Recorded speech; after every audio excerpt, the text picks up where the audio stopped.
It is 9 p.m. here at the North Charleston Coliseum at Performing Arts Center in South Carolina. Welcome to the 6th Republican presidential debate of the 2016 campaign here on the Fox Business Network.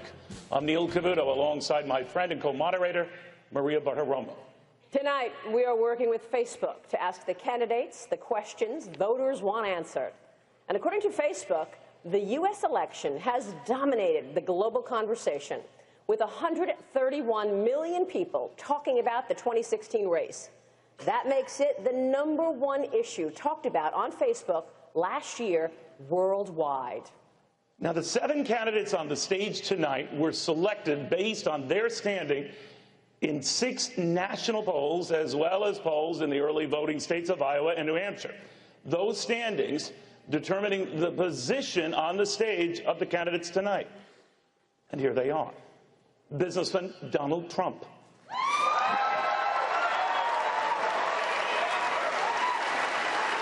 Texas Senator Ted Cruz.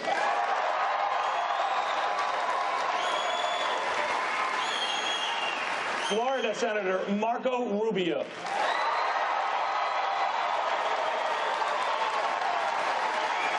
Neurosurgeon Ben Carson. New Jersey Governor Chris Christie. Former Florida Governor Jeb Bush.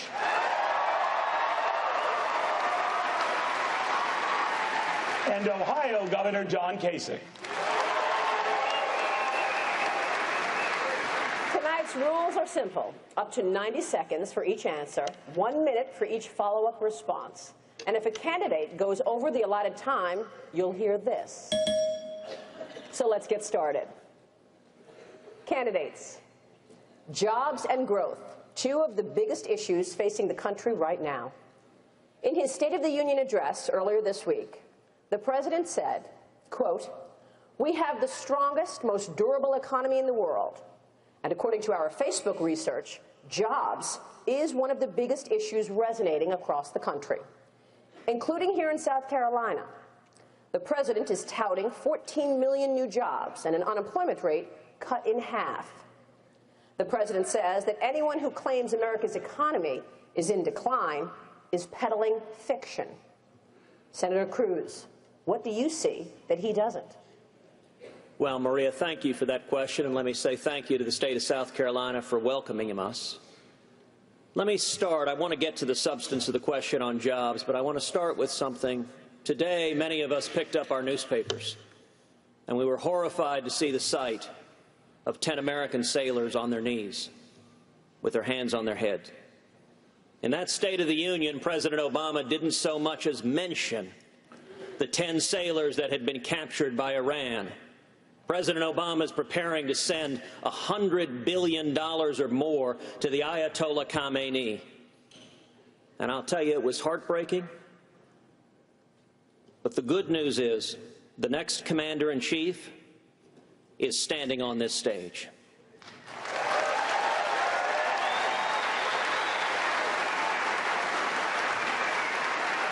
And I give you my word, if I am elected president, no serviceman or servicewoman will be forced to be on their knees, and any nation that captures our fighting men and women will feel the full force and fury of the United States of America. Now on to your substantive question. The president tried to paint a rosy picture of jobs. And you know, he's right. If you're a Washington lobbyist, if you make your money in and around Washington, things are doing great. The millionaires and billionaires are doing great under Obama, but we have the lowest percentage of Americans working today of any year since 1977. Median wages have stagnated, and the Obama-Clinton economy has left behind the working men and women of this country. The reason all of us are here is we believe we should be fighting for the working men and women of this country and not Washington, D.C. Thank you, sir.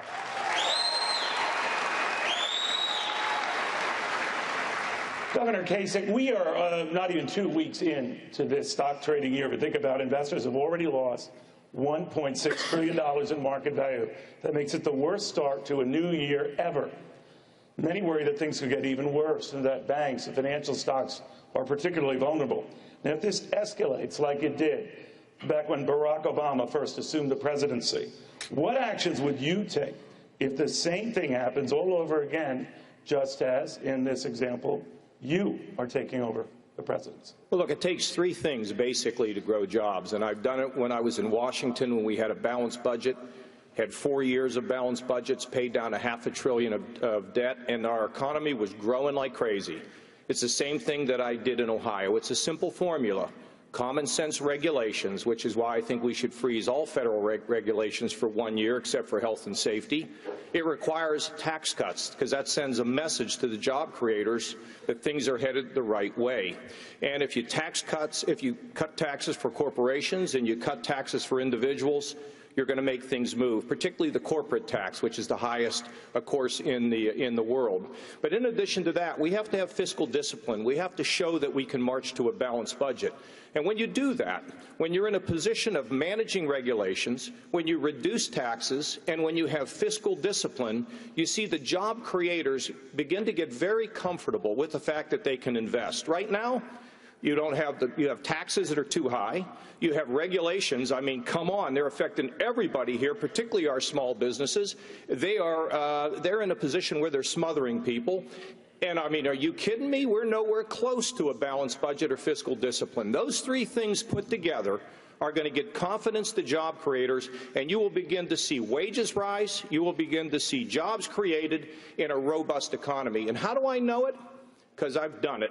I did it as the chairman of the Budget Committee working with Senator Domenici, and I've done it in the state of Ohio as the chief executive. Our wages are growing faster than the national average. We're running surpluses, and we can take that message and that formula to Washington to lift every single American to a better life.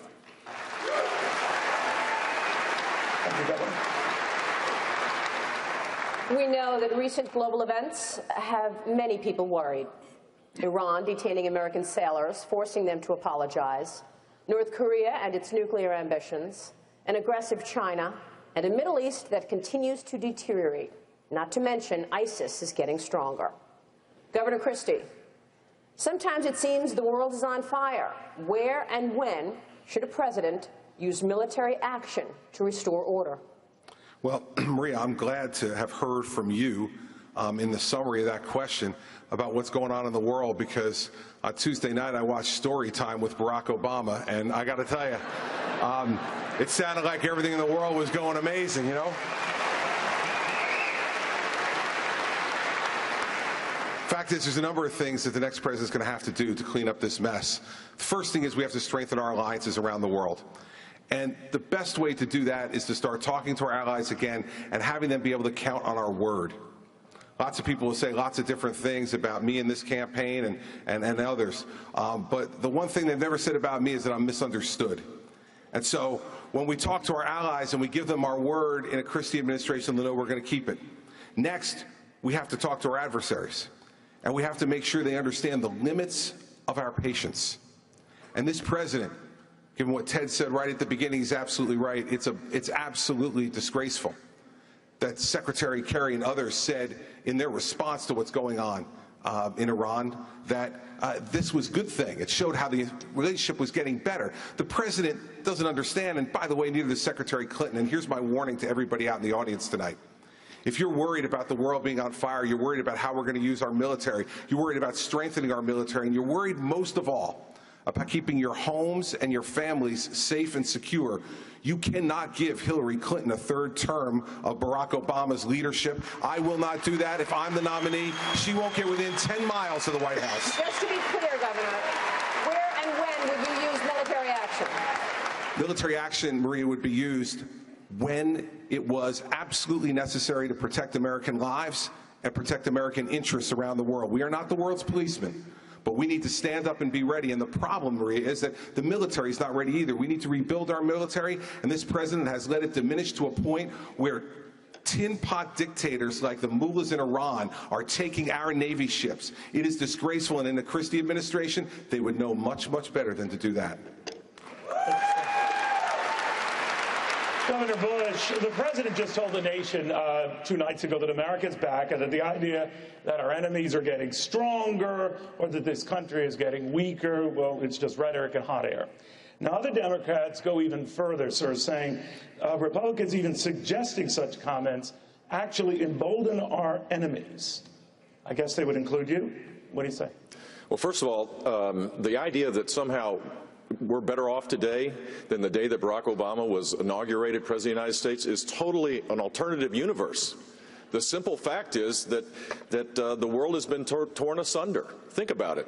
With grandiose language, the president talks about red lines and nothing to follow it up, talks about ISIS being the JV team. They form a caliphate the size of Indiana with 35,000 to 40,000 battle-tested terrorists. He's missing the whole point that America's leadership in the world is required for peace and stability. In the crowd today is Major General James Livingston, who's the co-chairman of my campaign here in South Carolina, a Medal of Honor recipient. I've learned from him that what we need to achieve is peace through strength, which means we need to rebuild the military. In this administration, every weapon system has been gutted. In this administration, the force levels are going down to a level where we can't even project force. Our friends no longer think we have their back, and our enemies no longer fear us, and we're in a much different position than we should be. And for the life of me, I have no understanding why the president thinks that everything is going well. Terrorism is on the run. China, Russia is advancing their agenda at warp speed, and we pull back. As President of the United States, I will be a commander-in-chief that will have the back of the military. We will rebuild the military to make sure that it is a solid force, not to be the world's policeman, but to make sure that in a peaceful world, people know that the United States is there to take care of our own national interests and take care of our allies. So I take it from that you do not agree with the president. No, and worse yet, to be honest with you, Hillary Clinton would be a national security disaster. Think about it. She wants to continue down the path of Iran, Benghazi, the Russian reset, Dodd-Frank, all the things that have gone wrong in this country. She would be a national security mess. And that is wrong. And you know what? Here's the problem. If she gets elected, she's under investigation with the FBI right now. If she gets elected, her first 100 days, instead of setting an agenda, she might be going back and forth between the White House and the courthouse. We need to stop that.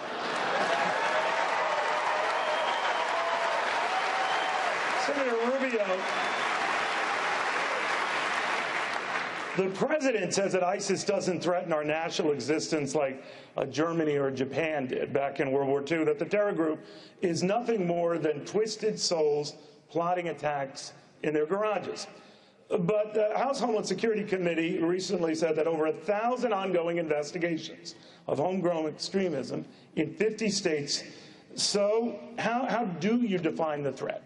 Well, like Germany then, or dangerous nutcases now? Yeah, I would go, first of all, one step further in this description of Hillary Clinton. She wouldn't just be a disaster.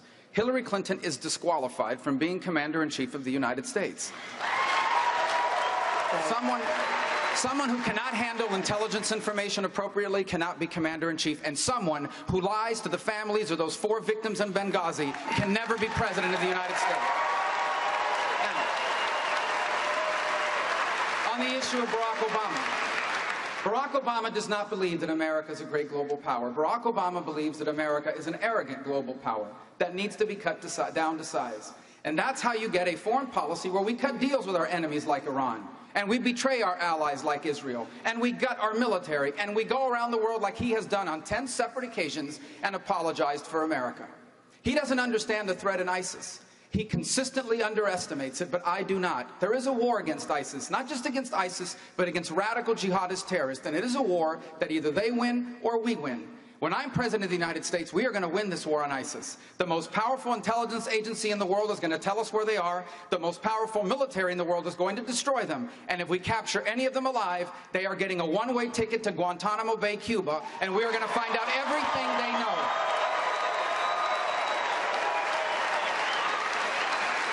Thank you, Senator. Dr. Carson, the president says he does not want to treat ISIS as a foreign army. But ISIS is neither a country nor a government. How do you attack a network that does not respect national borders? Well, I'm very happy to get a question this early on. I was going to ask you to wake me up when the time came. I find it really quite fascinating, some of the president's proclamations. The fact of the matter is he doesn't realize that we now live in the 21st century, and that war is very different than it used to be before. Not armies massively marching on each other and air forces, but now we have dirty bombs, and we have cyber attacks, and we have people who will be attacking our electrical grid. And, we have a whole variety of things that they can do, and they can do these things simultaneously. And we have enemies who are obtaining nuclear weapons that they can explode in our exo-atmosphere and destroy our electric grid. I mean, just think about a scenario like that. They explode the bomb. We have an electromagnetic pulse. They hit us with a cyber attack simultaneously and dirty bombs. Can you imagine the chaos that would ensue at that point? He needs to recognize that those kinds of things are, in fact, an existential threat to us. But here's the real key. We have the world's best military, even though he's done everything he can to diminish it. And the fact of the matter is, if we give them a mission and we don't tie their hands behind their back, they can get it accomplished.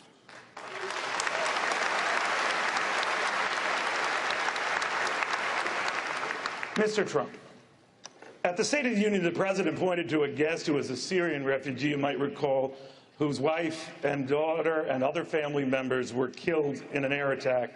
Now, he fled that country seeking asylum here, ultimately ended up in Detroit, where he's now trying to start a new life.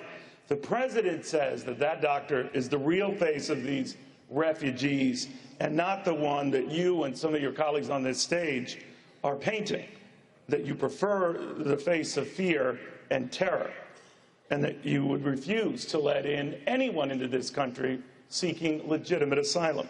How do you answer that? It's not fear and terror, it's reality. You just have to look today at Indonesia, bombings all over. You look at California, you look frankly at Paris, where there's the strictest no-gun policy of any city anywhere in the world, and you see what happens, 130 people dead with many to follow. They're very, very badly wounded. Some will follow. And you look around and you see what's happening, and this is not the case. When he introduced the doctor, very nice, everything perfect, but that's not representative of what you have in that line of migration. That could be the great Trojan horse. It could be people that are going to do great, great destruction. When I look at the migration, I looked at the line, I said it actually on your show recently, where are the women? There look like very few women, very few children, strong, powerful men, young, and people are looking at that and they're saying, what's going on? You look at the kind of damage that two people that got married, they were radicalized, they got married, they killed 15 people, and actually 14, going to be probably 16.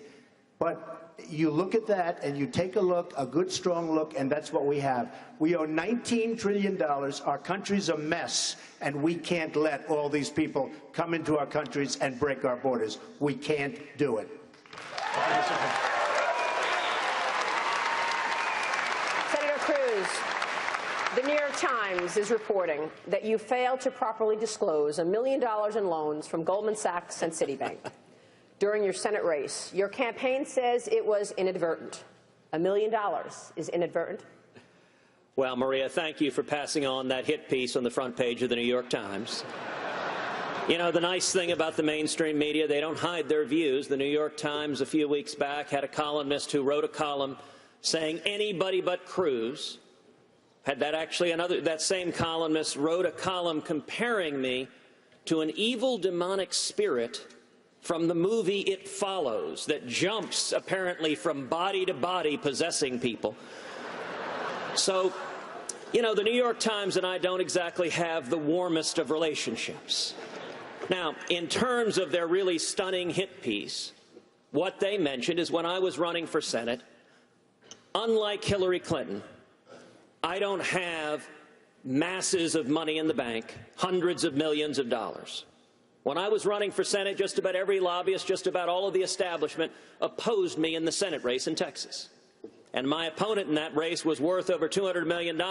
He put a $25 million check up from his own pocket to fund that campaign. And my wife Heidi and I, we ended up investing everything we own. We took a loan against our assets to invest it in that campaign to defend ourselves against those attacks. And the entire New York Times attack is that I disclosed that loan on one filing with the United States Senate that was a public filing, but it was not